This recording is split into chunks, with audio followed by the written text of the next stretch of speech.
आज के लेक्चर के अंतर्गत हम केंद्र और राज्य के बीच संबंधों के विषय में समझेंगे कि केंद्र और राज्य के बीच किस प्रकार के संबंध हैं, जिसके अंतर्गत आप 3 प्रकार के संबंध को समझने का प्रयास करेंगे।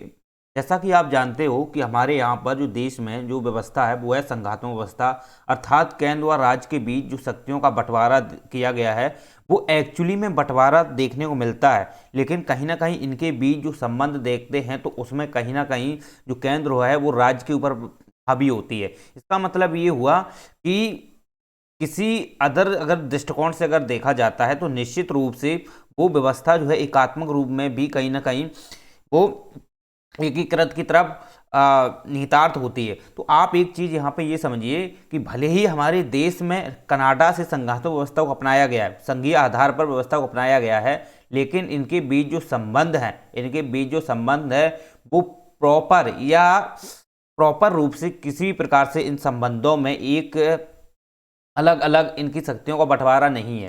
यानी कि इन पे आप देखोगे शक्तियों का बंटवारा जरूर है, लेकिन इनके तहत जो विषय दिए गए हैं उन विषयों के तहत आप देखोगे जो भी निर्धारित प्रावधान किए गए हैं उन प्रावधानों में कहीं ना कहीं केंद्र उन पर हावी होता है। बहुत सारे ऐसे प्रयोजन देखने को मिलेंगे, आगे हम सब पे डिस्कशन करेंगे। तो सभी पे आप देखते हो कि इसमें जो विषयवार हम चर्चा करेंगे तो उसमें आपको देखने को मिलेगा। तो सबसे पहले आप एक चीज समझिए कि केंद्र और राज्य है, तो ये केंद्र राज्य के जो संबंध हैं ये कहाँ से है? कनाडा से, क्योंकि संघात्मक व्यवस्था का आधार कहाँ से लिया गया है? कनाडा से लिया गया है, राइट। तो इनसे आप एक चीज समझिए कि केंद्र और राज्य जो है उनका शक्तियों का बंटवारा जरूर है, लेकिन जो भारत है, भारत एक राज्यों का संघ है, यानी कि राज्य जो है सभी से मिलकर एक केंद्र बना है, लेकिन केंद्र जो है वो अपने पूरे भारत लेवल पर क्या है, वो अपनी शक्तियों की प्रयोजन करेगा, उनसे प्रावधान करेगा, उनको रेगुलेट करेगा, जबकि राज्य जो है अपने राज्य विशेष क्षेत्र में जो उनको भूमि दी गई है उसके अंतर्गत वो अपनी व्यवस्थाओं को रेगुलेट करेंगे, संचालित करेंगे, राइट। अब बात यहाँ आती है कि इनके बीच जब अलग अलग प्रयोजन किए गए हैं, अलग अलग व्यवस्थाएं की गई हैं, तो फिर केंद्र और राज्य के बीच शक्तियों को लेकर के कहीं ना कहीं इसमें एकात्मक व्यवस्था क्यों देखने को मिलती है, जबकि बंटवारे का प्रावधान कनाडा के तहत दिया गया है, लेकिन कनाडा में जो शक्तियों बंटवारा है वो एक्चुअल शक्तियों बंटवारा है, लेकिन अपने यहाँ पे शक्तियों का बंटवारा जरूर है, लेकिन वहाँ पे आप देखोगे कि बहुत सारी परिस्थितियों में जो केंद्र है वो राज्यों पर हावी होती है, या राज्य सूची पर भी विषय पर, राज्य सूची के जो विषय हैं उस पर भी कानून बना सकती है। तो आप चीजें ये देखिएगा, क्लियर कट कर लीजिए कि जो केंद्र है वो शक्तियों के बंटवारा और अपने राज्य जो विषय राज्य है वो अपनी शक्तियों को किस प्रकार से प्रयोजन करते हैं उनके संदर्भ में हम बताएंगे। साथ ही साथ ये भी बताएंगे कि इनके बीच में कौन से ऐसे कोरिलेटेड रिलेशन संबंध बन जाते हैं जिसकी वजह से केंद्र जो है वो राज्य सूची पर भी विषयों पर बनाने के लिए तैयार हो जाता है। तो पहले आप एक चीज समझ लीजिए कि केंद्र और राज्य के बीच अगर संबंध आप देखोगे तो इनके बीच संबंध जो होते हैं, इनके बीच जो संबंध होते हैं वो एक्चुअली में देखे जाएं तो प्रॉपर इनके बीच शक्तियों का बंटवारा नहीं है। वैसे शक्तियों का बंटवारा जरूर है, औपचारिक है, लेकिन वो प्रॉपर नहीं देखने को मिलता है। बहुत सारे ऐसे विषय बनते हैं जहां पर केंद्र जो है वो राज्य पर हावी हो जाता है। तो जैसे आप जानते हो बहुत सारी परिस्थितियां हो, जैसे आपातकाल के समय, राइट, आपातकाल के समय स्थिति बनती है। दूसरी बात है जैसे राज्यपाल की नियुक्ति है, तो यहाँ पर आप देख सकते हो।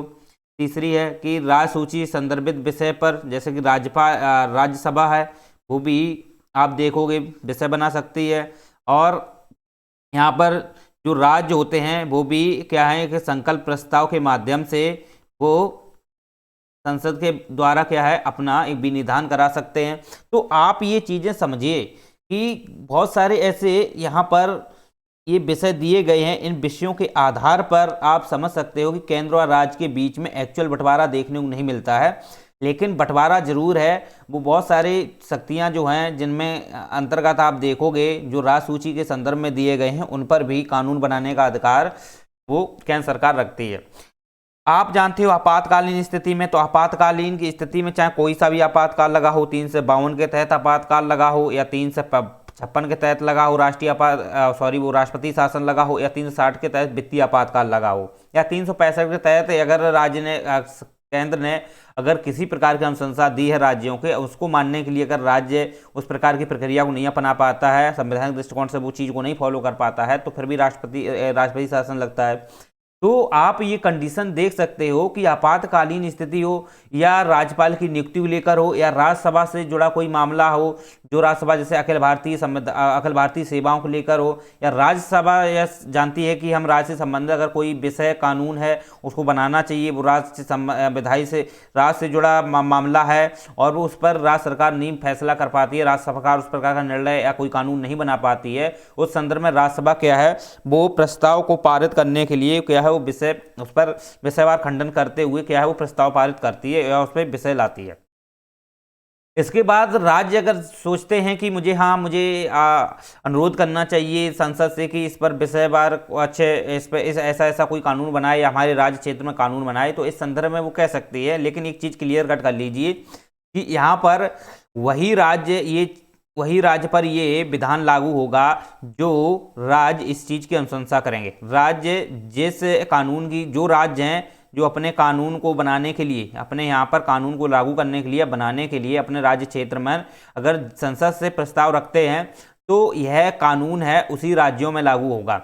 ऐसा नहीं है कि एक राज्य या दो राज्य अनुशंसा करते हैं संसद से, संसद जो कानून बनाए वो सभी राज्यों पर लागू हो जाए, ऐसा नहीं होता है। हाँ, इतना जरूर है बाद में अपनी अनुशंसा करते हुए उसे लागू कर सकते हैं। एक बार कानून बन जाता है राज्य की सूची पर, तो फिर अगर अदर राज्य चाहते हैं कि हाँ मेरे में भी ये लागू हो तो वो लागू कर सकते हैं, वो एक अलग बात है। लेकिन हाँ, ऐसा नहीं है संसद अपनी तरफ से चाहे कि हाँ सभी पर कानून राज्य सूची पर बना के लागू कर दे तो नहीं कर सकती है। जो राज्य चाहते हैं उसी राज्य पे ही वो कानून बनता है और वो वही राज्य पे लागू होता है। ये दिमाग में आप क्लियर कट कर लीजिए।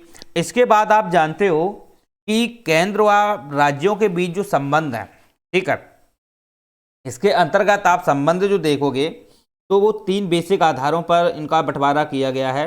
जैसे पहला आता है विधायी संबंध। तो विधायी संबंध ऐसे संबंध होते हैं जो विधि से संबंधित हों या विधायी प्रक्रिया से संबंधित हों, उनको हम अभी क्लियर कट करेंगे। दूसरा आता है इसमें प्रशासनिक संबंध है, दूसरा है प्रशासनिक संबंध, और तीसरा जो संबंध आता है वो आता है वित्तीय संबंध। तो आप इन चीज़ों को समझिए। ये 3 प्रकार के संबंध होते हैं जो केंद्र और राज्य के बीच शक्तियों को जो बंटवारा करते हैं, वो 3 आधार पर हैं। विधायी संबंध को लेकर हैं, प्रशासनिक संबंध को लेकर हैं और वित्तीय संबंध को लेकर के हैं। अब जानते हो कि इनके बीच ये 3 ही प्रकार के जो संबंध होते हैं, इन्हीं पर केंद्र से और राज्य के बीच में है एक जुड़ाव रहता है, और वो जुड़ाव रहता है इन बेसिस पर। ठीक, वैसे सरकार आप जानते हो विधायी संबंध हो, प्रशासनिक संबंध हो, वित्तीय संबंध हो, इन संबंधों में केंद्र राज्य के बीच में बंटवारा जरूर है, लेकिन कहीं ना कहीं जब हावी होती है तो इनका हावी होने का प्रभाव यहाँ से देखने को मिलता है। ठीक, क्योंकि राज्यसभा जो है वो अखिल भारतीय सेवा की नियुक्ति कर सकती है, अखिल भारतीय सेवा सर्जन कर सकती है। और अखिल भारतीय सेवाएं तो आपको पता होना चाहिए, ऐसी सेवाएं होती हैं जो केंद्र द्वारा नियुक्त होती हैं, वो राज्यों को सेवा देती हैं, जो अखिल भारतीय सेवाएं होती हैं। तो राज्यसभा इस पर पूर्ण रूप से शक्ति राज्यसभा को दी गई है, इस पर लोकसभा को कोई शक्ति नहीं होती है। तो आप जान सकते हो कि अगर इनके बीच टकराव होता है, संभाव्य टकराव देखने को मिलता है संबंधों में, तो आप ये क्लियर कट कर लीजिए कि इनका कहीं ना कहीं जुड़ाव यहाँ से देखने को जरूर मिलेगा। राइट, क्योंकि ऐसी स्थिति में आपातकाल हो या राज्यपाल से संबंधित मामला हो या राज्यसभा से जुड़ा कोई मामला हो या राज्य संकल्प प्रस्ताव से कोई मामला हो, तो ऐसे मामले तो वहाँ पर आपको इन संबंधों में आपसी मतभेद या आपसी एक बंटवारों को लेकर के किसी प्रकार का गतिरोध या ऐसे संबंधों में जो केंद्र जो हावी होती है, ऐसी स्थिति देखने को मिलती है। चलिए, तो हम सबसे पहले ये समझने का प्रयास करेंगे कि ये जो संबंध हैं इन 3 बेसिस पर आधारित किए गए हैं, जबकि न्यायिक क्षेत्र से संबंध है उस पर किसी प्रकार का बंटवारा नहीं, क्योंकि न्यायिक क्षेत्र हमारे यहाँ पर एकल न्यायपालिका है। तो न्यायिक जो शक्तियाँ हैं, न्यायिक शक्तियाँ हैं, इनका कोई भी बंटवारा नहीं किया गया है, क्योंकि हमारे देश में एकल न्यायपालिका है। राइट, जबकि अमेरिका में आप देखोगे, अमेरिका में दोहरी न्यायपालिका है, केंद्र की अपनी, केंद्र राज्य में एक आप देखोगे केंद्र में देखा जाए तो वहाँ पर न्यायपालिका होती है और राज्य में भी होती है, तो वहाँ पर शक्तियों का अपना बंटवारा है, राइट, वहाँ भी शक्तियों का बंटवारा है। तो क्योंकि राज्य के, अमेरिका में राज्य के जितने भी उच्च न्यायालय होते हैं वो सभी एक प्रकार के सुप्रीम होते हैं, जिस प्रकार से केंद्र का अपना एक सुप्रीम होता है, जो वहाँ का फेडरल जो न्यायालय है वो सुप्रीम होता है, उसी प्रकार से राज्य से जितने भी वहाँ के हाई कोर्ट होते हैं वो एक प्रकार के वो भी सुप्रीम ही होते हैं। जितनी पावर उनको होती है अपने केंद्र में, उतनी पावर उनको राज्य में भी होती है। लेकिन हमारे देश में भी है ऐसी व्यवस्था, लेकिन देश में आप देखोगे, हमारे देश में भी उच्च न्यायालय और सुप्रीम कोर्ट हैं जी अपर न्यायालय ही बोले जाते हैं, राइट, क्योंकि ये भी अधीनस्थ नहीं है, ये भी अधीनस्थ नहीं है। लेकिन कुछ ऐसे फैसले होते हैं, कुछ ऐसे मामले होते हैं जो संवैधानिक दृष्टिकोण से होते हैं, जिसके अंतर्गत सुप्रीम कोर्ट समझता है कि ये हमारे अधिकार क्षेत्र के अंतर्गत है, हमें विषय को समझना चाहिए, तो वो फिर अपने अधीन कर सकता है, वो अलग बात है, समझ रहे हो। चलिए, तो हम पढ़ रहे थे विधायी संबंध। तो विधायी संबंध के अंतर्गत आप जानते हो कि ये जो व्यवस्था की गई है ये है विधायी संबंध में भाग 11 इसके अंतर्गत आप देखोगे कि जो 245 से 255 यानी कि 10 अनुच्छेद के अंतर्गत इन विधायी संबंध की स्पष्ट प्रक्रिया दी गई है, राइट। और इसमें आप देखोगे इनके कई सारे अलग अलग प्रावधान किए गए हैं। जैसा कि आप जानते हो कि हमारे यहाँ पर आप जानते हो कि जो राज्य है वो कहीं ना कहीं, केंद्र है वो राज्यों पर नियंत्रण रखता है, ठीक है, वो राज्यों पर नियंत्रण रखता है। राज्य से नियंत्रण से संबंधित कोई भी विषय हो, चाहे वो विधायी से हो, प्रशासनिक तो संबंध हो, या वो चाहे वित्तीय संबंध हो, वो हर तरीके से एंगल से वो राज्यों पर हावी रहता है, राज्यों को नियंत्रित करता है। तो आप जानते हो कि हमारे यहाँ पर जो विधायी से जुड़े मामले हैं तो इनके लिए आप जानते हो कि सूचियाँ होती हैं। तो आप जानते हो जैसे संघ सूची है, ठीक, संघ सूची पर आप जानते हो कितने विषय हैं, 100 विषय हैं। वैसे 97 आप कर सकते हो, लेकिन 100 विषय माने जाते हैं। तो 100 विषय जो है हमारे संघ सूची पर हैं, और संघ सूची पर इन विषयों पर आप देखते हो एक्चुअल जो कानून बनाने की शक्ति है वो संसद को है, ठीक, संसद को इसकी शक्ति दी गई है। इस पर राज्य जो है किसी प्रकार का कानून नहीं बना सकता है, राज्य को कोई भी शक्ति नहीं दी गई है कि वो संघ सूची पर विषय बनाए। हाँ, आपातकालीन स्थिति किसी विषय पर हो सकता है, तो वो अधिसूचना अगर जारी करती है तो उसके अकॉर्डिंग हो सकता है। लेकिन हमारी समझ इस चीज पर आप क्लियर कट कर सकते हो कि किसी भी असामान्य स्थिति पर संघ सूची पर राज्य कोई कानून नहीं बना सकता, कोई भी कानून नहीं बना सकता है। किसी या परिस्थिति बस हो सकता है कि उस पर संसद अधिसूचना करे कि हाँ ऐसा होना चाहिए, तो हो सकता है। अगर ऐसी सामान्य स्थिति में संघ सूची पर राज्य कोई विषय नहीं, मतलब कानून नहीं बना सकते है संघ सूची विषय पर, कि एक्चुअल जो पावर दी गई है वो संसद को दी गई है, राइट, संसद को पावर दी गई है और संसद ही इसमें हावी रहती है हर विषय को बनाने के लिए।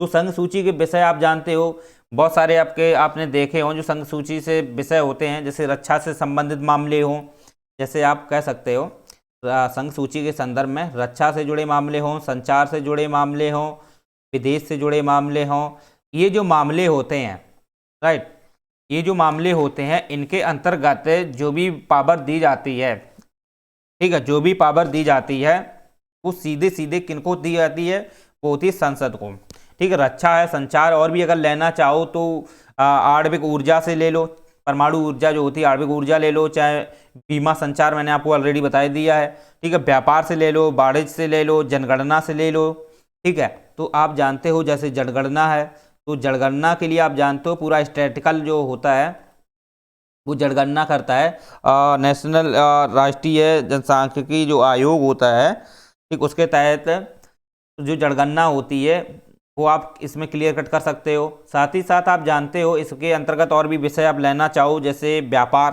तो व्यापार जो है अंतर्राष्ट्रीय व्यापार होता है, उससे संबंधित मामला हो, या आप कह सकते हो कि ऐसे भी मामले होते हैं जो संघ सूची के अंतर्गत आते हैं। तो संघ सूची में आप एक चीज़ और क्लियर कर सकते हो, बहुत सारे विषय आ जाते हैं संघ सूची में, लेकिन आप इतने विषय आपके लिए पर्याप्त हैं, इतने आप विषय समझ सकते हो। तो आप ये चीज़ें समझ सकते हो कि संघ सूची पर जितने भी विषय आते हैं, 100 हैं, और 100 में जितने भी विषय हैं उन विषयों पर जो पावर दी गई है, प्रॉपर पावर दी गई है, वो संघ सूची से मतलब संसद को दी गई है, और संसद ही इसमें क्या कर सकती है, कानून बना सकती है, उसको कॉपरेट कर सकती है, राइट। वो पावर है संसद को दी गई है, इसमें राज्य की कोई पावर नहीं होती है। दूसरा विषय आप जानते हो वो आता है राज्य सूची। तो राज्य सूची आप देखोगे, राज्य सूची जो है इस पे जो जो फैसले होते हैं, इस पर जो जितने भी विषय होते हैं, इस पर किसे पावर दी गई है, वो दी गई है राज्यों को, यानी कि राज्यों को पावर दी गई है। यानी कि राज्य जो है अपने अधिकार क्षेत्र के अंतर्गत जो भी कानून बनाना है, उस कानून बनाने की जो प्रक्रिया है वो उनके विषयों के आधार पर ही मतलब कि प्रयोजन दिया जाता है या उसको सर्जित किया जाता है, राइट। आप एक चीज समझ सकते हो कि इसमें जो विषय है ना वो कितने हैं, 61 हैं, ठीक। वैसे तो 66 थे, 61 विषय। आप ये यहाँ पे क्लियर कट एक चीज और कर लीजिए कि ये जो विषय है ना, ये जो विषय हैं ये राज्य सूची के अंतर्गत हैं, और राज्य सूची पर पावर किसे है, राज्य को है। लेकिन किसी भी परिस्थिति बस, ये मैंने आपको ऑलरेडी बता रखा है, आपातकाल हो या राज्यपाल से जुड़ा कोई मामला हो, राज्यसभा से जुड़ा कोई मामला हो, राज्य संकल्प द्वारा कोई मामला हो, तो ऐसी स्थिति में राज्य सूची पर संसद कानून बना सकती है, समझ रहे हो। क्योंकि आपातकाल स्थिति होती है, तो आपातकालीन में आपको पता होना चाहिए कि जो राज्य की पावर है वो बिल्कुल एकदम, आप विधानमंडल की जो पावर होती है, विधान परिषद, मंत्री परिषद की जो पावर होती है, तो वो पूर्ण रूप से कहाँ चली जाती है, वो चली जाती है केंद्र में। तो आप यहाँ पर जो विषय बनाने की शक्ति आ जाती है वो राज्य सूची पर आ जाती है केंद्र को, ओके। तो केंद्र है इस पर राज्य सूची पर हावी हो जाता है। या राज्यपाल से जैसे कोई मामला जुड़ा आता है, तो राज्यपाल आप जानते हो कि जो विधेयक से संबंधित किसी प्रकार को संसूचित राष्ट्रपति को करते हैं, वो राज्य सूची का विषय है, राज्य सूची का विषय है। लेकिन वो राज्य सूची का विषय होने के बावजूद भी राज्यपाल जो होते हैं वो उसका अंकेक्षण करने के लिए, उसका जो राज्यपाल होते हैं उन विषयों को खंडवार और थोड़ा जानकारी करने के लिए वो क्या है, राष्ट्रपति के लिए वो आरक्षण के लिए रख लेते हैं, ठीक, उसको संरक्षण के लिए रख लेते हैं। तो फिर राज्यपाल को आप जानते हो कि वो राज्य सूची से संबंधित मामला है, उस पर वो रख लेते हैं राष्ट्रपति के लिए। राज्यसभा को आपको पता होना चाहिए कि राज्यसभा है राज्य सूची से जुड़ा, राज्यसभा मतलब राज्यसभा सोचती है कि हाँ मुझे राज्य सूची से जुड़े मामले पर किसी प्रकार का कानून बनाना चाहिए, तो फिर क्या करती है, राज्यसभा भी इस सूची पर विषय बना सकती है।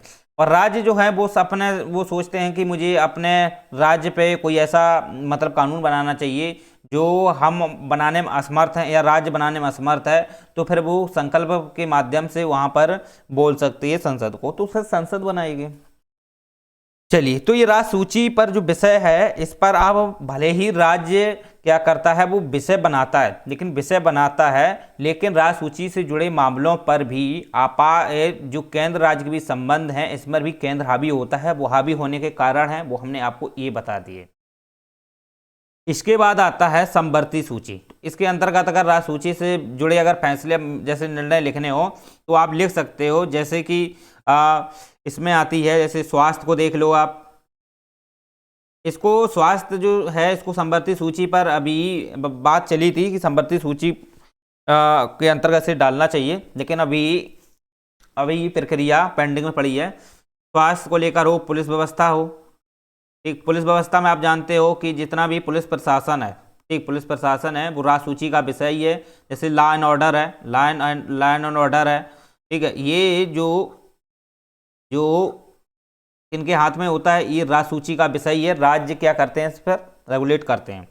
इसके बाद आप देख सकते हो जैसे कृषि है, जैसे भूमि कृषि बोलते हैं, इसी में आप सफाई है, स्थानीय शासन है, जो स्थानीय शासन होता है वो राज्य सूची का विषय है। पंचायती व्यवस्था है वो राज्य सूची का ही विषय है। इसके बाद हाँ, पंचायती व्यवस्था में केंद्र भी अपनी अनुदान देते हैं, वो आवंटन करते हैं, वो अलग बात है, लेकिन वो राज्य सूची का ही विषय होता है। फिर बाजार व्यवस्था है, मत्स्य पालन व्यवस्था है।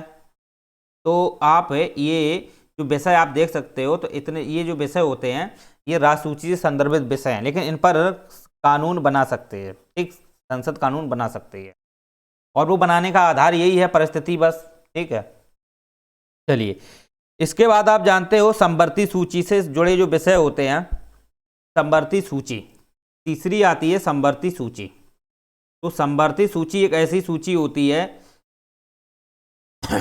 जहां दोनों को क्या है, विषय या इस मतलब कि समवर्ती सूची से जुड़े जितने भी विषय होते हैं, यहाँ पर दोनों को, केंद्र और राज्य दोनों को मतलब है समान शक्ति प्राप्त होती है, समान शक्ति दी जाती है कि वो इस पर मतलब कि कोई भी अपना कानून बना सकती है।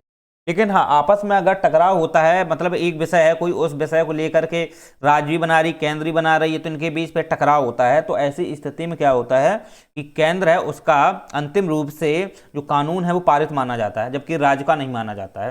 तो आप समझ सकते हो इस प्रकार से जो केंद्र है वो इस पर हावी हो रहा है। तो एक चीजें बहुत सारी आप कंडीशन बेस्ड देख सकते हो। वैसे तो अगर हावी होने की अगर और चीजें देखोगे तो इसके अंतर्गत आप एक चीज और देख सकते हो, जैसे लोकपाल लोकायुक्त,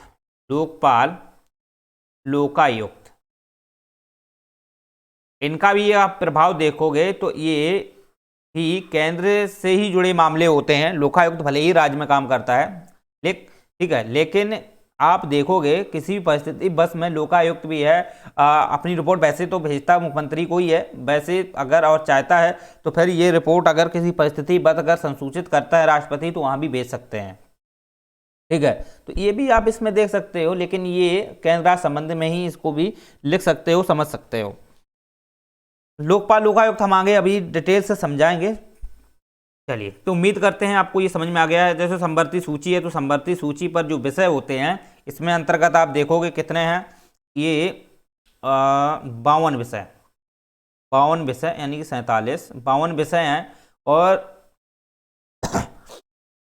ये तो विषय जो होते हैं कम ज़्यादा होते रहते हैं, ठीक है, अपना गूगल पे देख लेना, ये तो विषय कम ज़्यादा होते रहते हैं, ठीक है, वो एक अलग बात है। क्योंकि समय समय पर आप देखते हो कि कुछ ऐसे फैसले होते हैं जो राज्य सूची से जुड़े हुए हैं, उस पर केंद्र क्या करती है, उस पर कानून बनाकर वो संसद है उसमें संशोधन करते हुए वो समवर्ती सूची में डाल देती है, ठीक है। तो जैसे आपने 1976 में आपने देखा हो, जो 42वां संविधान संशोधन हुआ था, उसके तहत 5 ऐसे विषय थे जो राज्य सूची में थे, वो समवर्ती सूची में डाल दिए गए थे, ठीक है। तो जिसके अंतर्गत आपने शिक्षा वन से संबंधित है, शिक्षा से संबंधित है, नाप तौल से संबंधित है, वन्य जीव पक्षियों से संबंधित है, न्याय का प्रशासन से संबंधित है, ये जो विषय हैं समवर्ती सूची के हैं, ठीक है। वन है वो भी समवर्ती सूची का है। शिक्षा आप जानते हो, केंद्रीय शिक्षा जो CBSE बोर्ड है, आप देखो अपने अपने राज्य के जैसे बोर्ड होते हैं, यूपी बोर्ड, MP बोर्ड, अलग अलग बोर्ड होते हैं। तो ये शिक्षा है वो भी क्या है, प्रोवाइड कराई जाती है। तो उसके लिए आपने पढ़ा हो राइट टू एजुकेशन, जो अधिनियम 2009 का था, उसके तहत जो मतलब कि अधिनियम है उसके तहत शिक्षा देती है, केंद्र सरकार प्रोवाइड कराती है, राज्य भी प्रोवाइड कराती है। तो शिक्षा जो है ना वो समवर्ती सूची का विषय है। इसी प्रकार आप समझ सकते हो वन अधिनियम 2006 वाला आप देख सकते हो, ओके। तो उसके तहत व्यवस्था की गई है, 1980 का वो एक रिप्लेस है। इसके बाद आप और भी अगर आप देखना चाहो तो वन्यजीव पक्षियों को लेकर के है। तो वन्यजीव पक्षियों पर वैसे आप वो एक चीज़ समझना, वन्यजीव पक्षी जो हैं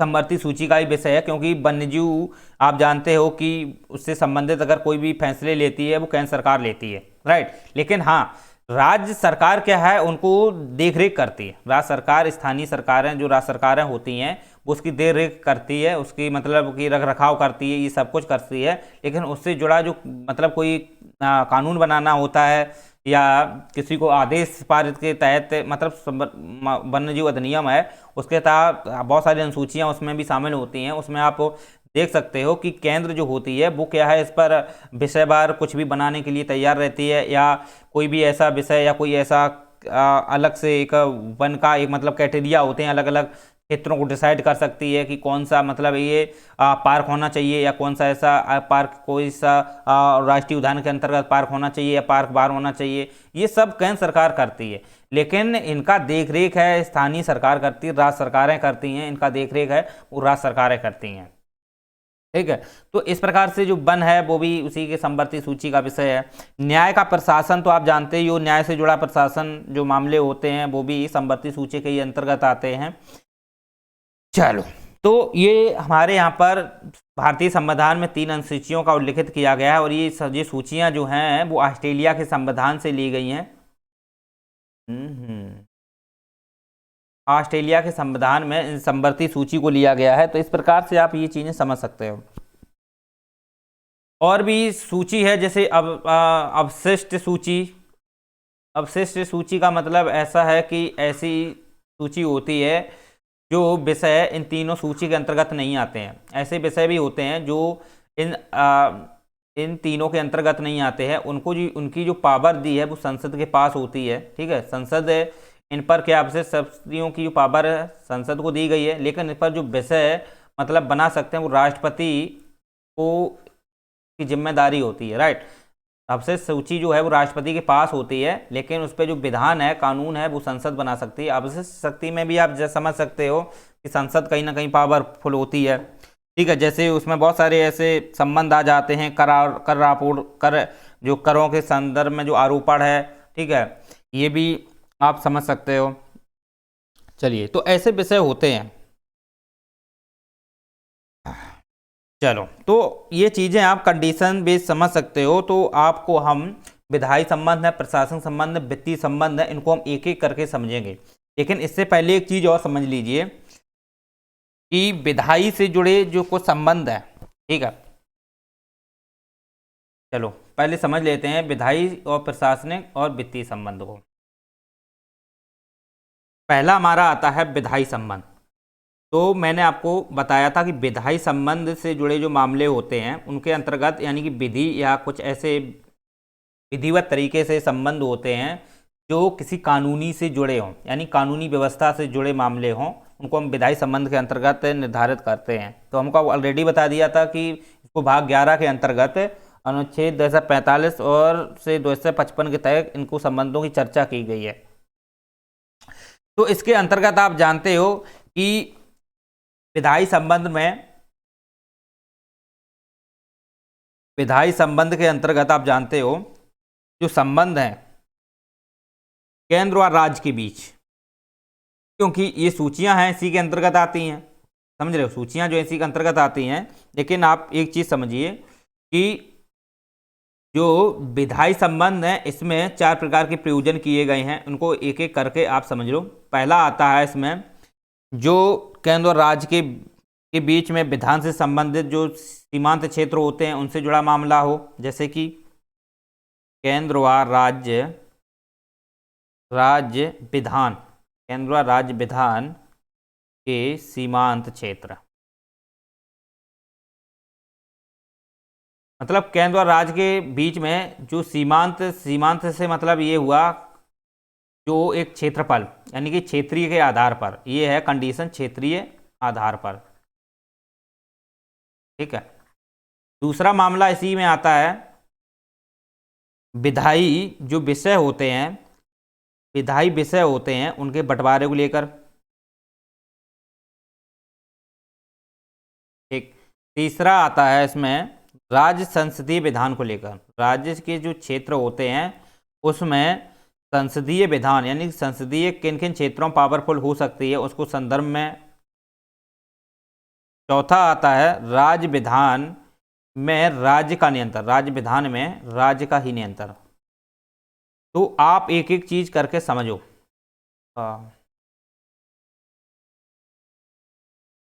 चलो, तो आप इनको एक एक करके कंडीशन इनकी समझ लेते हैं। तो सबसे पहले जो आता है वो आता है केंद्र व राज्य के विधान से जुड़े कुछ सीमांत जो क्षेत्र होते हैं उनसे जुड़ा मामले। तो आप पहले इनको समझ लो। तो ये है क्षेत्रीय आधार पर। तो क्षेत्रीय आधार पर आप जानते हो कि केंद्र के अंतर्गत तो जानते हो पूरा भारत क्षेत्र आ जाता है, पर राज्य का अपना एक क्षेत्र होता है, विशेष क्षेत्र होता है। तो आप जानते हो कि इससे जुड़े मामले जो हैं, जैसे विधान मतलब कि विधि संबंधित है, केंद्र और राज्य सीमांत क्षेत्र संबंधित हैं। सीमांत का मतलब है कि इनको एक सीमा दायरा दिया गया है कि आप किन क्षेत्रों के अंतर्गत ही अपना कानून या विधि बना सकते हो। तो कंडीशन यहाँ समझिएगा, जो संसद होती है, जो संसद है पूरे भारत में क्या है कानून बना सकती है। या हम कह सकते हैं संसद है, संसद का जो कानून होता है वो पूरे भारत में लागू होता है, यानी कि पूरे भारत में ये लागू होता है।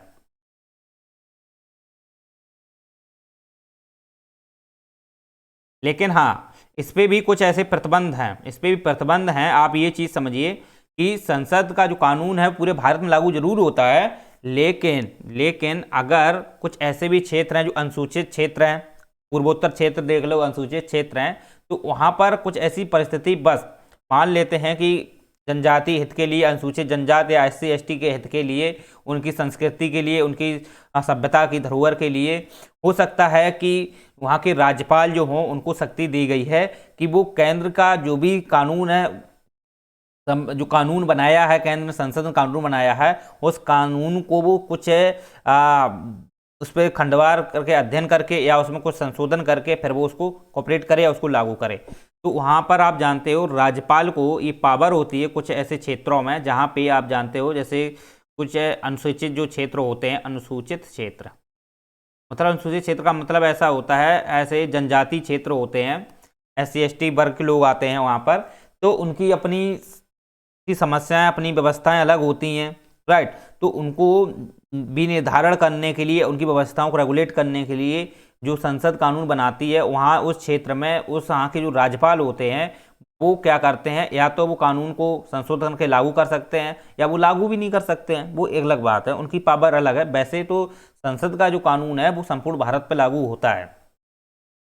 चलिए, तो आप एक चीज ये कंडीशन समझ सकते हो। आप दूसरी कंडीशन यहाँ ये आती है कि राज्य जो कानून बनाता है, राज्य जो कानून बनाता है, ठीक है, वो राज्य के अंतर्गत आने वाला जो क्षेत्र होता है उस पे ही लागू होगा, बाहर लागू नहीं होता है। इसका मतलब ये हुआ, राज्य ने अगर कोई कानून बनाया, ठीक, राज्य ने अगर कोई कानून बनाया तो ये कानून जो है ये केवल उस राज्य की क्षेत्र की सीमा जो होती है, राज्य क्षेत्र की सीमा है, चाहे यूपी ले लो, MP ले लो, उनकी अपनी एक राज्य क्षेत्र सीमा होती है, तो उसी के अंतर्गत ही ये कानून लागू होगा, राइट। इसके बाहर दूसरे राज्य, या ऐसा नहीं है कि उत्तर प्रदेश का कानून मध्य प्रदेश पे लागू हो जाए, नहीं होता है।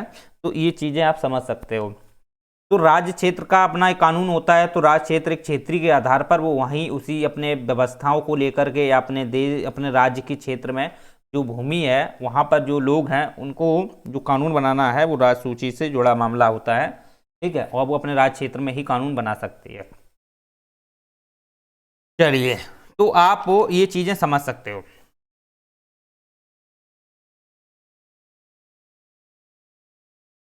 तो राज्य जो है वो अपने पूरे राज्य जो है अपने पूरे राज्य में, या राज्य अपने किसी क्षेत्र में भी ये कानून बनाकर लागू कर सकती है, ऑपरेट कर सकती है, राइट। ऐसा नहीं है कि राज्य जो है केवल पूरे राज्य, जो राज्य कानून बना रही है तो केवल राज्य में ही लागू होगा, किसी क्षेत्र में नहीं। तो राज्य का जो कानून है वो अपने पूरे राज्य में भी लागू हो सकता है, और राज्य अपने अकॉर्डिंग डिसाइड कर सकता है वो किसी क्षेत्र में भी वो लागू कर सकता है। तो ये चीज़ें आप समझ सकते हो। लेकिन ये कानून जो है किसी बाहर क्षेत्र पर लागू नहीं होगा, यानी कि राज्य उत्तर प्रदेश का है वो MP में लागू नहीं हो सकता है, ठीक है। ये चीज़ें आप समझ सकते हो। हाँ, कुछ चीज़ें होती हैं, कुछ चीज़ों पे लागू हो सकता है, वो कंडीशन होती हैं, जैसे कि आप देख सकते हो व्यापार से संबंधित अगर कोई मामला आता है, क्योंकि व्यापार जो है राज्यों के अंतर्राज्यीय व्यापार भी होते हैं, तो अंतर्राज्यीय व्यापार में आप टैक्सेशन को लेकर के कुछ ऐसे व्यापार होते हैं, तो उनसे संबंधित कोई मामला है तो वो हस्तक्षेप कर सकते हैं, वो हस्तक्षेप कर सकते हैं, वो अलग बात होती है, ठीक है। वस्तु से संबंधित कोई मामला हो तो ऐसे मामले पर जो राज्य है बाहर के क्षेत्र पर मतलब कानून से कुछ प्रक्रिया कर सकता है, वो अलग बात होती है। लेकिन वैसे राज्य जो है वो सामान्य कानून जितने भी बनाए जाते हैं उन पर दूसरे राज्य पर वो किसी प्रकार का प्रभावी या लागू नहीं हो सकता है। ये आप कंडीशन समझ सकते हो। इसके बाद आप देख सकते हो, लेकिन आप एक चीज और समझ सकते हो, जो क्षेत्रीय आधार पर मैंने आपको बताया था कि क्षेत्रीय आधार पर जो राज्य होते हैं अपने राज्य अपने पूरे राज्य में कानून बना सकते हैं, या राज्य किसी क्षेत्र पर कानून बना सकते हैं। तो इस क्षेत्र के आधार पर संसद को भी पावर होती है, संसद को भी पावर होती है, वो किसी क्षेत्रीय आधार पर भी कानून बना सकती है, ठीक है। अगर यूपी के वो किसी भी क्षेत्र पर कानून बनाना है, किसी भी जिला के संबंधित कानून बनाना है, तो संसद बना सकती है और राज्य भी बना सकता है। ठीक है। तो संसद को ये पावर होती है, एक दिमाग में ये क्लियर कट कर लेना, संसद का कानून ऐसा नहीं है कि पूरे भारत में लागू हो। संसद ऐसा भी कानून बना सकती है को किसी क्षेत्र विशेष में वो लागू कर सके, ऐसा भी वो कानून बना सकती है। हाँ, लेकिन हाँ बना सकती है, फिर वो लागू हो सकता है, किसी भी संपत्ति पर वो लागू हो सकता है। ठीक है। और वो विश्व में कहीं भी उसकी अगर संपत्ति है, मान लो किसी क्षेत्र पर लागू हुआ, तो उसकी संपत्ति कहीं भी है, चाहे विश्व में हो चाहे कहीं हो, उस पर सभी पे वो लागू हो जाता है। चलिए, लेकिन आप एक चीज और देखना, जैसे संसद कोई भी अगर कानून बनाती है, राइट, तो कुछ ऐसे विषय क्षेत्र होते हैं जहां पर कानून ये लागू नहीं हो सकता है। तो आप समझ सकते हो, जैसे कि कुछ ऐसे केंद्र शासित प्रदेश होते हैं, केंद्र शासित प्रदेश होते हैं, वहां पर संसद जो कानून बना रही है वो लागू नहीं होता है। जैसे कि आप जानते हो कि जैसे अंडमान है, निकोबार है, लक्षद्वीप, दादर नगर हवेली, ठीक है, वैसे दमन द्वीप को उसमें ही शामिल कर लिया गया है दादर नगर हवेली में।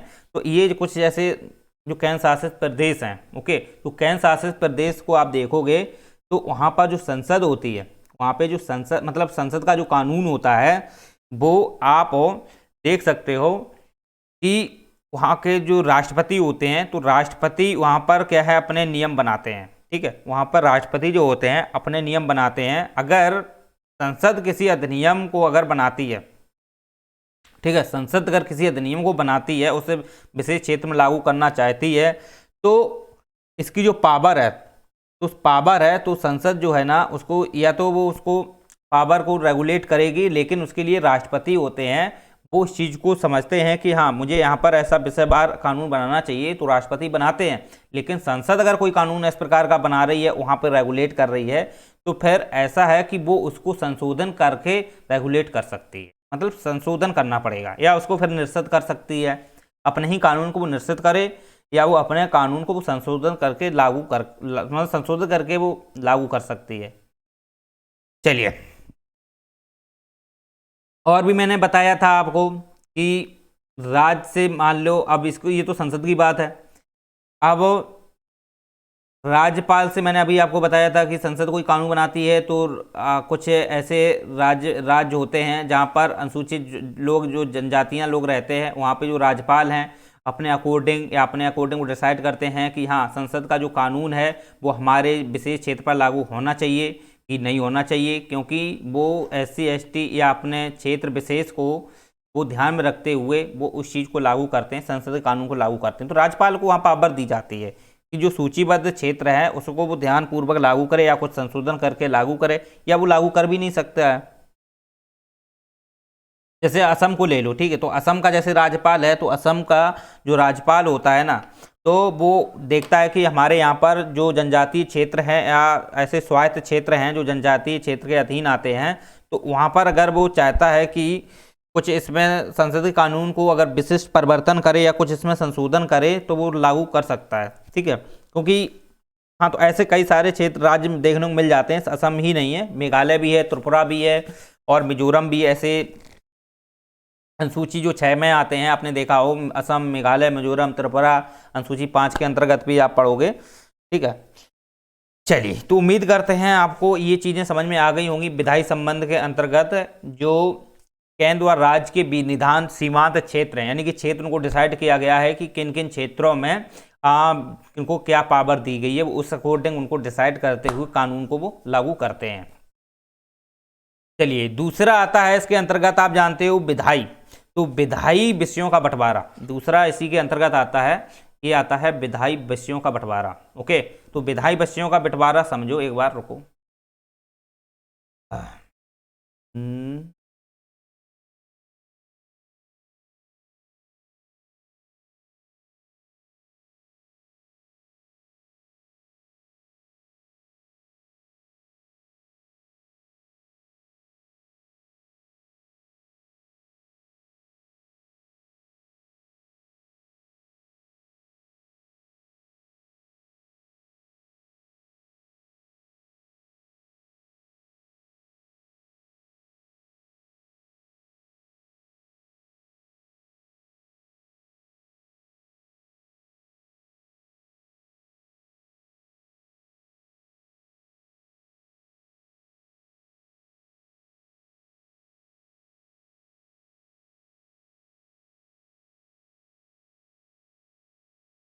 चलिए, तो आप एक चीज यहाँ पे समझिए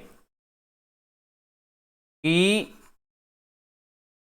जो विधायी संबंध है, तो विधायी संबंध के अंतर्गत आप जानते हो कि ऐसे संबंध होते हैं जो कानून के अंतर्गत जो बंटवारे को लेकर व्यवस्थाएं की जाती हैं। अभी तो जो कानून है उनको सीमांत क्षेत्र के आधार पर लागू करने के विषय में हमने आपको बताए थे कि कौन विशेष क्षेत्र में अपना अपना एक क्षेत्र होता है, क्राइटेरिया होता है, उसी में ये लागू कर सकते हैं, राइट। लेकिन अब आप देखोगे जो व्यवस्थाएं हैं, ठीक है, समझो। अब यहाँ पे आप समझ सकते हो, दूसरा आता है विधायी संबंध। तो विधायी विषय का बंटवारा, विधायी संबंध के अंतर्गत विधायी विषय का बंटवारा। तो विधायी विषय का बंटवारा आप जानते हो कि हमारे यहाँ पर जो 7वीं अनुसूची है, 7वीं जो अनुसूची है, इसके अंतर्गत आप जानते हो ये सूचियां हैं, संघ सूची है, संवर्ती सूची है, राज्य सूची है, ये तीनों सूचियां शामिल होती हैं। तो आप जानते हो कि हमारे यहाँ पे वर्तमान में कितने विषय हैं संघ सूची पर। तो संघ सूची पर आपको मैंने बताया दिया है कि 100 विषय हैं, ठीक। तो 100 विषय जो हैं, इन पर संघ से संबंधित जो भी विषय हैं, सूची से विषय हैं, संघ सूची से संदर्भ विषय हैं, इस पर जो पावर है वो संसद को दी गई है। संसद ही इस पर कानून बनाती है। रक्षा से हो, विदेश से हो, बैंकिंग से जुड़े मामले हों, आणविक ऊर्जा से संबंधित मामले हों, या किसी बीमा संचार से मामले हों, ठीक है, केंद्र राज्य व्यापार से संबंधित मामले हों, तो इन मामलों पे आप देखोगे, जनगणना से संबंधित मामले हों, तो इन पर जो पावर है वो संसद को दी जाती है, ठीक है। संसद उस पर क्या है, कानून बनाती है। ओके, तो संसद को इस क्षेत्र में पावर दी जाती है। तो ऐसी स्थिति में आप देखोगे कि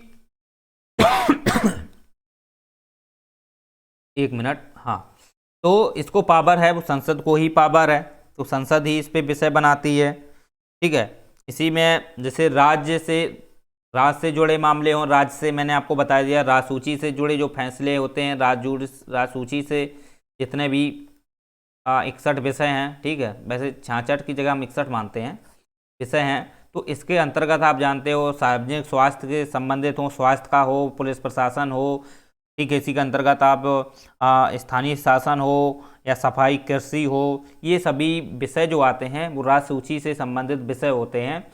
तो इन पर जो पावर होती है वो राज्य को होती है, ठीक है। विधायी विषय हैं, राज्य को ही पावर होती है। तीसरी जो विषय आता है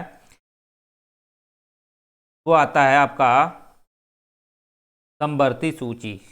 तो संवर्ती सूची से जुड़ा अगर आप कोई मुद्दा देखोगे जिसमें, या हम विषय को बोल सकते हैं, विषय जो होता है जैसे बिजली आपका संवर्ती सूची का विषय है। इसके अंतर्गत आप रेलवे और का जो लेखा जोखा होता है रेलवे, ठीक है, वो आप संघ सूची का ही है, क्योंकि रेलवे से कोई भी बजट है वो केवल रेलवे का बजट है वो केंद्र सरकार ही लाती है, राज्य सरकार में कोई रेलवे बजट नहीं होता है। ओके, चलो, तो संवर्ती सूची का विषय में बिजली ले लो, वन ले लो, ठीक है, शिक्षा ले लो, ठीक है, वन, बिजली, शिक्षा, और भी बहुत सारे विषय इसी के अंतर्गत आ जाते हैं। वन्य जीव संरक्षण अधिनियम है वो इसी के अंतर्गत बना है। जैसे जीव जंतु होते हैं उनसे संबंधित कोई रख रखाव है, नियम बनाना है, उसमें ये आप कर सकते हो, ठीक है। श्रम कल्याण है, अखबार है, दवा है, जितने भी फार्मास्यूटिकल जो दवा जो मेडिकल हैं, ठीक है, ये सभी संवर्ती सूची से संबंधित विषय होते हैं। इसके बाद इसी में सिविल प्रक्रिया, एक सिविल प्रक्रिया, आपराधिक कानून प्रक्रिया, सिविल प्रक्रिया है, विवाह है, तलाक है, जनसंख्या नियंत्रण है, परिवार नियोजन है, ठीक है, आर्थिक सामाजिक योजनाएं हैं, या आप जानते हो और जो अभी सामाजिक उत्तरदायित्व जो दिए जाते हैं, ठीक है, वो भी संवर्ती सूची के ही विषय होते हैं। चलिए, तो इनके अंतर्गत बहुत सारे विषय आ जाते हैं, जिसमें मतलब कि 47 विषय आते हैं, ठीक है, तो आप इनको समझ सकते हो। तो ये क्या है, विधायी विषयों से बंटवारे संबंधित इनके विषय होते हैं। लेकिन अवशिष्ट से सूची से विषय आपको मैंने बता दिया, इनकी पावर संसद को होती है, लेकिन सॉरी, जिस पावर जो होती है वो संसद को होती है, लेकिन ये किसको सौंपे जाते हैं, वो होते हैं राष्ट्रपति के हाथ में होती हैं, और इस पर कानून संसद बनाती है। लेकिन ये अवशिष्ट जो शक्तियां हैं, जो चौथी अवशिष्ट शक्तियां जो होती हैं, हमारे यहाँ पर केंद्र को दी जाती हैं, राइट, केंद्र को दी जाती हैं। लेकिन लेकिन अमेरिका में आप देखोगे, अमेरिका में ये अवशिष्ट जो शक्तियां हैं, अमेरिका में अवशिष्ट शक्तियां जो दी जाती हैं, ये राज्यों को प्राप्त होती हैं, मतलब राज्यों को दी जाती हैं, ठीक है। हमारे यहाँ केंद्र को दी गई हैं और यहाँ राज्यों को दी जाती हैं। और अवशिष्ट शक्तियां जो हैं संसद को प्राप्त होती हैं, उसमें विषय पावर जो दी जाती है वो राष्ट्रपति को होती है, राष्ट्रपति को पावर होती है। चलिए, तो आप ये चीज़ें समझ सकते हो, क्योंकि हमारे यहाँ पर कनाडा से संघीय व्यवस्था ली गई है, तो कनाडा में अवशिष्ट शक्तियाँ जो हैं वो केंद्र को ही दी गई हैं, तो इसी आधार पर हमारे यहाँ पर अवशिष्ट शक्तियाँ केंद्र को ही प्राप्त हैं, लेकिन अमेरिका में ऐसा नहीं है। चलिए,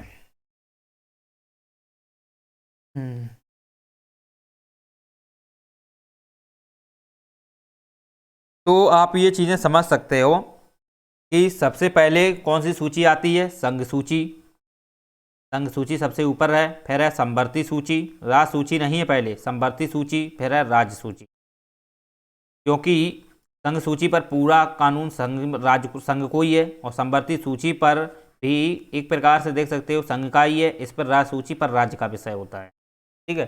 तो फर्स्ट ये आती है, सेकंड ये आती है, थर्ड ये आती है, राज सूची। मैंने आपको ऑलरेडी बता ही दिया है कि संवर्ती सूची से अगर कोई फैसला अगर लिया जाता है, कोई कानून बनाया जाता है, तो अगर इसमें किसी प्रकार का टकराव होता है तो फिर इस पर जो केंद्रीय कानून है वो ही लागू माना जाता है, राज्य का विषय है वो निरस्त कर दिया जाता है। चलो, इसके बाद आप जानते हो कि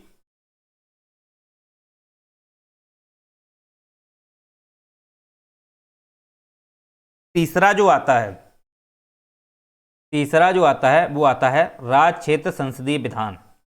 तो राज्य क्षेत्र जो संसदीय विधान है,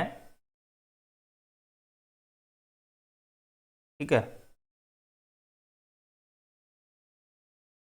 जो राज्य से जो संसदीय विधान है उनको हम अगर समझते हैं तो एक चीज आप समझिए,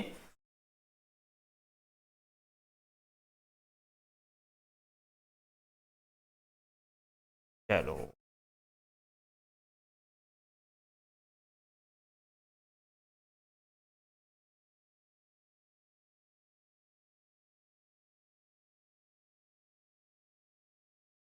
तीसरा जो आता है, एक ये आता है राज्य क्षेत्र संसदीय विधान। तो राज्य क्षेत्र संसदीय विधान, तो इसके अंतर्गत आप देखोगे जो विषय दिए गए हैं, तो आप जानते हो राज्य जो क्षेत्र से संसदीय विधान है, तो इसके अंतर्गत वैसे तो बंटवारा केंद्र राज्य के बीच दिया गया है, केंद्र राज्य के बीच दिया गया है। किसी असामान्य परिस्थिति में आप देखते हो कि असामान्य परिस्थिति में यहाँ पर राज्य सूची के जो विषय होते हैं वहाँ पर केंद्र क्या है वो विषय बना सकती है, ठीक है, या केंद्र कानून बना सकती है। तो ऐसे कई सारी स्थितियाँ देखने को मिल जाती हैं, बहुत सारी स्थितियाँ देखने को मिल जाती हैं जिनके आधार पर जो केंद्र है वो राज्य सूची पर कानून बना सकती है। तो पहली कंडीशन इसमें ये है कि राज्यसभा अगर कोई प्रस्ताव पारित कर देती है, तो पहला आता है राज्यसभा। तो राज्यसभा प्रस्ताव पारित किस हित में करती है, वो राज्य के हित में या राष्ट्र के हित में, ठीक, राज्य के हित में हो या राष्ट्र के हित में हो, ठीक है, या कोई ऐसा विषय जो संसद को कानून बनाना चाहिए, राज्य को नहीं बनाना चाहिए, उन आधारों पर जो जो राज्यसभा होती है वो क्या करती है, अपना विशेष बहुमत, ठीक है, वहाँ पर 2/3 बहुमत का समर्थन लेकर वो क्या है एक संकल्प प्रस्ताव पारित करती है। तो इस संकल्प प्रस्ताव के माध्यम से फिर वो क्या है राज्यसभा संसूचित करती है, फिर उस पर क्या है वो प्रक्रिया आगे बढ़ाती है। तो यह जो है इस आधार पर वो समझ सकती है कि ऐसा कोई मुद्दा है जो राज्य सूची से जुड़ा हुआ है और राज्यसभा को लगता है कि मुझे इस पर कानून बनाना चाहिए, तो वो विशेष संकल्प प्रस्ताव पारित करेगी और वो फिर अपने संसूचित करेगी, फिर उस पर क्या है वो कानून बनाएगी, ठीक है। और वो कानून जो बनाया जाता है फिर उस पर राज्य जो होता है फिर कानून नहीं बनाता है, समझते हो। फिर उस पर जो है वो राज्य कानून नहीं बनाता है, और वो कानून जो है राज्यसभा वाला वो एक बाध्यकारी यहाँ पे माना जाता है। ठीक है, तो आप ये चीजें समझ सकते हो। तो एक चीज यही कंडीशन आप समझ सकते हो। तो राज्य जो संसद जो संसदीय जो व्यवस्था है, मतलब राज सूची से जुड़ा कोई मामला है, और फिर राज्यसभा जो कानून बना रही है, तो राज्यसभा जो कानून बनाएगी तो वो उसी प्रकार से कानून लागू होगा जो संसद द्वारा पूरे भारत में लागू होता है। समझ रहे हो, राज सूची का मामला जरूर है तो वो पूरे भारत पे लागू होगा। ठीक है, हाँ, मतलब प्रस्ताव के माध्यम से, अगर राज्यसभा कोई प्रस्ताव के माध्यम से कानून बनाती है, ठीक है, वो है 2/3 के तहत। दूसरी बात आती है, ये राज सूची से जुड़ा मामला है, ठीक है, राज्य सूची। तो फिर आता है आपातकालीन स्थिति में। आपातकालीन, तो आपातकालीन परिस्थिति में आप जानते हो कि राज सूची पर भी कानून संसद बना सकती है। तो जैसे कि राष्ट्रीय आपातकाल लगा हो, या राष्ट्रपति शासन लगा हो, या वित्तीय आपातकाल लगा हो, ऐसी स्थिति में भी संसद है वो राज सूची के संदर्भ में विषय पर कानून बना सकती है। लेकिन ये कानून जो होता है, ठीक है, कानून जो होता है ये जब आपातकाल खत्म हो जाता है, ये जब आपातकाल खत्म हो जाता है तो आपातकाल खत्म होने के बाद ये 6 माह तक प्रभावी रहता है।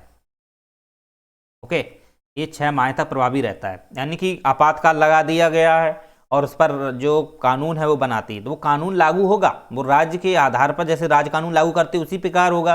लेकिन जब आपातकाल खत्म हो जाता है, आपातकाल खत्म हो जाता है, फिर वो कानून का जो प्रभाव है वो 6 माह तक रहता है। ओके, 6 माह के बाद वो कानून का जो प्रभाव है वो खत्म हो जाता है। तो ये समझ सकते हो। फिर उस पर क्या है कि आपातकाल खत्म होने के बाद 6 माह के अंदर अंदर उसी कानून को लेकर के राज्य है वो कानून बना लेती है, तो फिर वो उसका जो कानून है वो अपने आप खत्म हो जाता है, या उसी कानून को वो क्या कर सकती है, ऑपरेट करते दोबारा लागू कर सकती है। ठीक है, लेकिन संसद का फिर कानून वहां पे नहीं माना जाता, 6 माह तक फिर वो प्रभावी रहता है।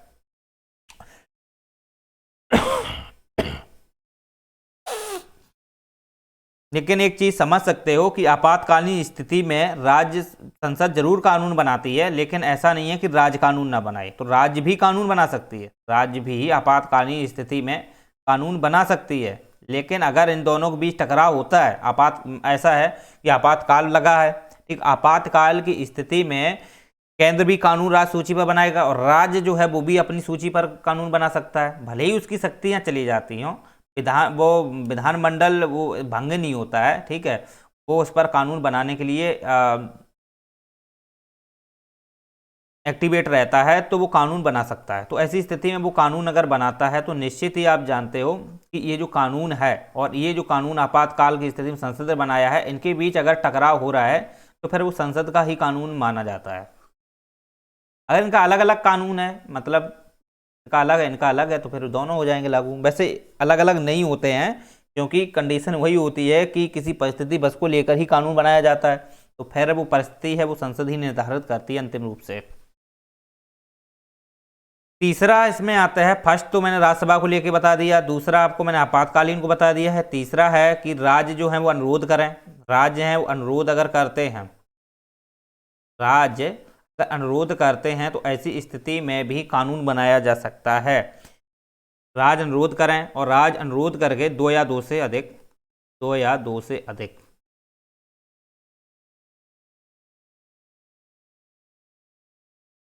ठीक है, वो क्या करते हैं, वो अपने विधानमंडल में प्रस्ताव पारित करते हैं, और इसके बाद वो संसद को प्रस्ताव भेजते हैं कि वो संसद इस पे हमारे राज्य सूची पर कोई कानून बनाए। ठीक है, उनको लगता है कि या 2 या 2 से अधिक राज्यों के बीच कानून ये बनना चाहिए, 2 राज्यों के बीच बनना चाहिए, क्योंकि वही कानून राज्य पे वहाँ भी नहीं है यहाँ भी नहीं है, तो उनको लगता है कि हाँ संसद इस पर कानून बनाती है तो बेहतर रहेगा। ठीक है, तो वो 2 या 2 से अधिक राज्य मिलके क्या है, एक विधानमंडल प्रस्ताव पारित करेंगे अपने अपने में, और फिर वो संसद को देंगे, तो संसद फिर उस पर क्या है कानून बना सकती है। लेकिन एक चीज़ यहाँ पे क्लियर कट कर लो, वो जो कानून है वो जो राज्य प्रस्ताव रख रहे हैं, जो संसद के सामने प्रस्ताव रख रहे हैं कानून बनाने के लिए, तो वो कानून उन्हीं राज्यों में लागू होता है, उन्हीं राज्यों में लागू होता है, भारत में लागू नहीं होता है। लेकिन हाँ, अगर दूसरे राज्य अगर उसे अपनाना चाहते हैं तो वो अपना सकते हैं। तो हमने ये चीज़ें पहले भी आपको बता दी हैं। चलिए, तो अपना भी सकते हैं, लेकिन इनका जो इन पे, लेकिन इस कानून को लेकर जैसे संशोधन करना हो दोबारा से या उन पर पुनर्विचार करना हो तो वो संसद ही करती है, राज्य नहीं करता है। जैसे कि आप जानते हो कि 2 या 2 से अधिक के बीच में कोई इन्होंने प्रस्ताव पारित किया, इस पर कानून बनाया गया और ये कानून है, ठीक है, इन पे लागू हो गया। अब ये कानून पे संशोधन करना हो इसी कानून में, ठीक है, या इस पर पुनर्विचार करना हो तो वो संसद कर सकती है, संसद कर सकती है। और इस कानून को अन्य राज्य भी अपना सकते हैं, भले ही वो इस प्रस्ताव में शामिल ना रहे हों, बाद में वो अपना सकते हैं। चलिए, तो ये चीज़ें आप समझ सकते हो।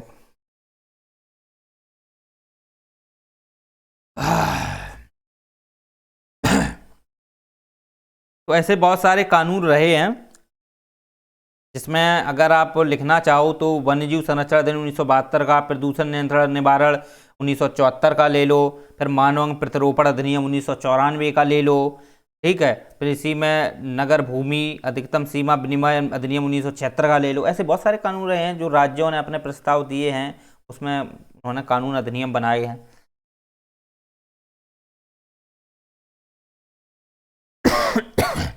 चलो, इसके बाद आता है चौथी कंडीशन है राज्य विधान में राज्य का नियंत्रण, ठीक है। तो राज्य विधान में आप जानते हो कि जो राज्य का नियंत्रण है उनको थोड़ा समझो,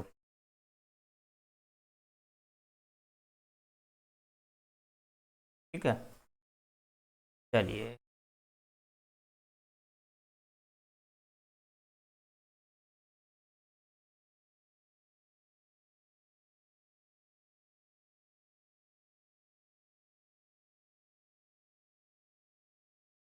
चलो, जो चौथा आता है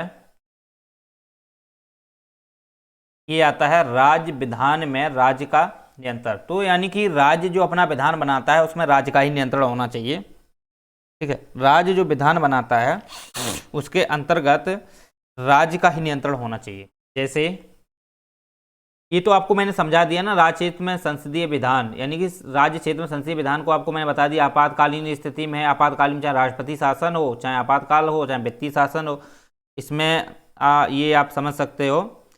तो ये चीज़ें आप समझ लीजिए, ओके। तो चौथा जो है राज्य का विधान में राज्य का नियंत्रण, यानी कि राज्य का विधान है उसमें राज्य का नियंत्रण, यानी कि राज्य है जो अपनी विधि में बनाता है उसमें राज्य का नियंत्रण किस प्रकार का है, ये चीज़ें समझ। तो राजसूची से कोई मुद्दा जुड़ा हुआ है, राजसूची का कोई विषय है, उस पर अगर कानून बनाता है राज्य, तो राज्य का उस पर किस प्रकार का नियंत्रण होना चाहिए या राज्य किस प्रकार का नियंत्रण रखता है, तो इसके विषय में आप थोड़ा समझ लो। जैसा कि आप जानते हो कि राज्य अगर कोई विधानमंडल बनाता, मतलब केंद्र या राज्य है, एक मिनट एक मिनट,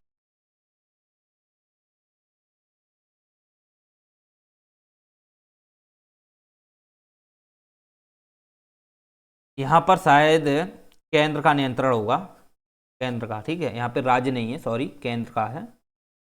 राज्य के विधान में तो फिर राज्य का ही नियंत्रण, तो फिर उस पर कोई कोई मतलब ही नहीं रहा है, केंद्र का नियंत्रण होना चाहिए। वो संसदीय विधान था, ये केंद्र का नियंत्रण है, यानी नियंत्रण को लेकर के अलग विषय होते हैं। जैसे अभी हम आपको क्लियर कट करेंगे। जैसे ऐसे विषय होते हैं जैसे कि राज्य के विधान है, राज्य ने मतलब कि कोई ऐसा विधेयक है, यानी कि विधेयक से जुड़ा कोई मामला ले लो, ऐसा विधेयक है जो विधानमंडल में पास हुआ, ठीक, विधानसभा में और विधान परिषद में, जिन जिन राज्यों में विधान परिषद है, ठीक है, या जिनमें विधानसभा है केवल, उनमें जो पास हुआ है, फिर वो राज्यपाल के पास जाता है। तो राज्यपाल के पास भी अपनी वीटो पावर यूज करने की शक्ति होती है, ठीक है, तो राज्यपाल भी वीटो लागू करते हैं।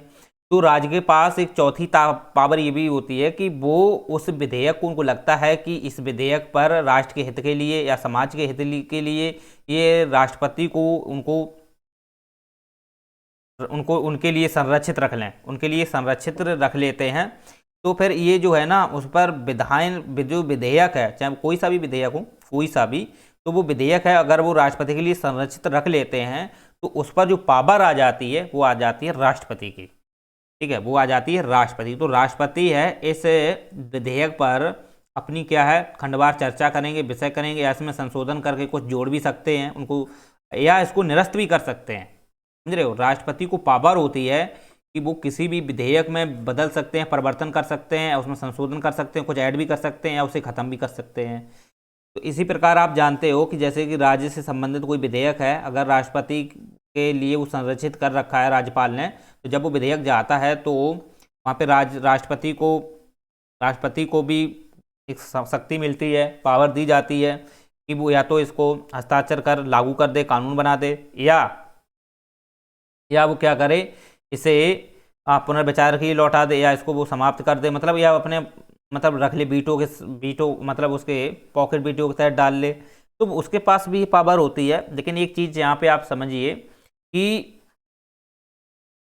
अगर वो पुनर्विचार के लिए लौटाता है, मान लो पुनर्विचार के लिए लौटा देता है, तो फिर ये जो विधेयक है ये विधानमंडल में आता है, तो विधानमंडल में जब ये विधेयक आता है तो इस पर पुनर्विचार करने के बाद फिर से ये राज्यपाल के पास जाएगा, तो राज्यपाल फिर इस पर किसी प्रकार का अपना मतलब प्रयोजन नहीं दे सकते हैं, वो फिर उस केंद्र के ही अंतर्गत आ जाता है। फिर राज्यपाल उसमें कुछ नहीं कर सकते, फिर केंद्र के अंतर्गत आता है, तो फिर राष्ट्रपति इसको पुनः हो सकता है तो राष्ट्रपति इस पर लागू कर दे, या राष्ट्रपति पुनर्विचार के लिए फिर भेज सकते हैं। तो पुनर्विचार के लिए चाहे वो 1000 बार भेज सकते हैं, ऐसा कोई प्रावधान ही नहीं किया गया है कि बाध्यकारी हो। ठीक है, चलिए, तो ऐसा कोई विषय होता है जो राष्ट्रपति उन पर वीटो पावर लगा सकता है, तो वो विधेयक से संबंधित मामला हो। इसके बाद आप देख सकते हो कि कुछ ऐसे भी विधेयक होते हैं जैसे व्यापार से जुड़े विधेयक हों या वाणिज्य की स्वतंत्रता से संबंधित कुछ विधेयक हों। तो ऐसे विधेयक जो होते हैं वो राज्य सूची से जुड़े विधेयक होते हैं, लेकिन वो भी विधेयक आप देखोगे तो वो राष्ट्रपति की सूचना के या राष्ट्रपति की परामर्श के बाद ही लाए जाते हैं। जैसे ऐसे भी कुछ विधेयक होते हैं, एक तो आपने ये विधेयक के संदर्भ में सामान्य विधेयक या धन विधेयक के विषय में समझा।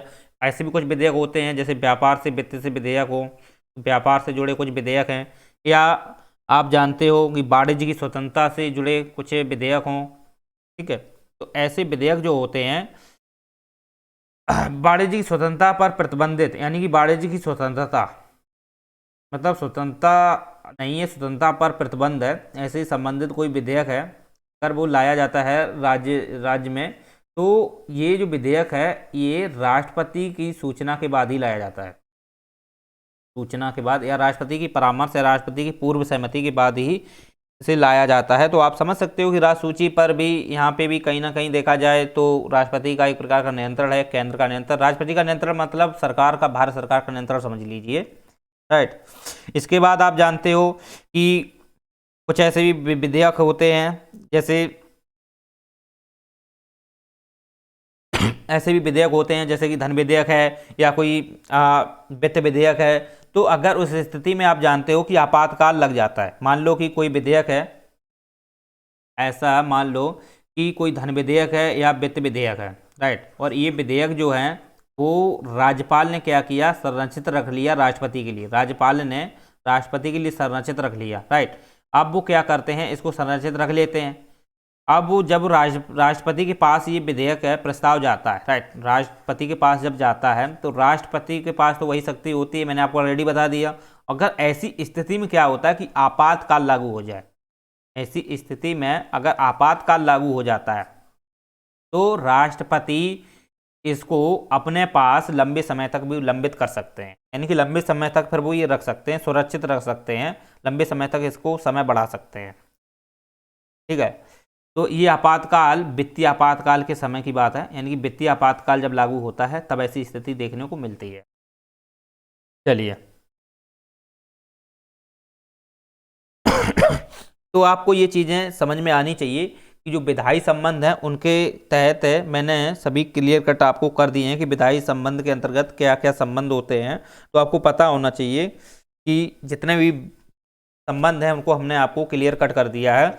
अगर आप देखते हो कि केंद्र राज्यों के बीच जो संबंध है इनको लेकर के बहुत सारे आयोग बैठे हैं, प्रशासनिक आयोग रहे हैं, ठीक है। फिर आपने जैसे सरकारी आयोग ले लो, 1983 में आया था, फिर उसने अपनी रिपोर्ट 1987 में दी थी। तो इन्होंने केंद्र और राज्य के बीच में बहुत सारे ऐसे विवादित मसले रहे हैं कि केंद्र हावी होना चाहिए, कि राज्य सूची पर केंद्र हावी होना चाहिए कि नहीं होना चाहिए, कितना होना चाहिए, या कुछ ऐसे अंतर्राज्यीय परिषदें बनानी चाहिए क्या। ये सब जो है ना, केंद्र और राज्य के बीच संबंध है उनको मजबूती प्रदान करने के लिए, या केंद्र राज्य के बीच में जो एकात्मकता का भाव दिखता है उसको खत्म करने के लिए आयोग गठित किए गए हैं। तो आप जानते हो सरकारी आयोग 1983 में आया था, उसने अपनी 1987 में रिपोर्ट दी थी, तो उसी के आधार पर अंतर्राज्यीय परिषदें बनी।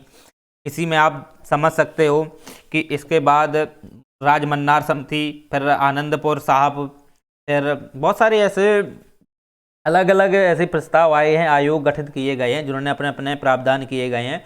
फिर इसी के सरकारी आयोग के आधार पर जो प्रशासनिक सुधार आयोग बनाए गए, तो उसने प्रशासन क्षेत्र में अपने सुधारात्मक प्रयास किए। ठीक है, तो इसमें ये भी आप समझ सकते हो। चलिए, तो उम्मीद करते हैं आपको ये समझ में आया होगा। आप देखते हैं कि कितना लंबा हो गया है। तो आज के लिए इतना ही है। ठीक है, नेक्स्ट में हम इनके बीच में प्रशासनिक संबंध और वित्तीय संबंध को समझेंगे। जो अभी के लिए है इतना ही पर्याप्त है। लेक्चर आपको अच्छा लगा हो तो लाइक से सब्सक्राइब कीजिए और डिस्क्रिप्शन बॉक्स में जाकर चैनल को ज्वाइन कर लीजिए। चलिए।